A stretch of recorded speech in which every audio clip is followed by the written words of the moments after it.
Hello everyone, আমি নীলাঞ্জনা। আমার নতুন একটি ব্লগে আপনাদের সবাইকে অনেক অনেক স্বাগত।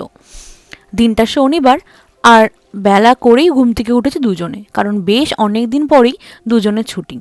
যাই হোক, সকালে উঠে গরম গরম চা আর ডিম টোস্ট বানিয়েছিলাম, সেটা দিয়ে ব্রেকফাস্ট সেরেছি। তারপর ঘরের টুকিটাকি কাজ সারতে সারতে প্রায় 2টো বেজে গিয়েছে। আর দেখুন, ওইদিকে চাঁদও উঠে গিয়েছে, আর এপাশে সূর্যও আছে। যাই হোক, লাঞ্চের টাইম হয়ে গিয়েছে। আমার কালকে রাত্রেই রান্না করা ছিল, তাই আজকে দুপুরের লাঞ্চের জন্য কিছুই বানাতে হবে না। তাই ভাবলাম একটু থালাটা সুন্দর করে গুছিয়েই নিয়ে বসি খেতে। বিদেশে থাকার দরুন তো সেভাবে গুছিয়ে খাওয়া দাওয়া কখনোই হয় না, ওই রান্না করেই খেতে বসি, এরমভাবেই চলে। তাই আজকে হঠাৎ ইচ্ছে করলো সমস্ত রান্নাগুলোকেই সুন্দর করে গুছিয়ে খেতে বসি। যদিও কিছু রান্না করব না বলেছিলাম, তবে একটু লুচি বানিয়েছিলাম, আর সাথে আলুটা ভেজেছিলাম।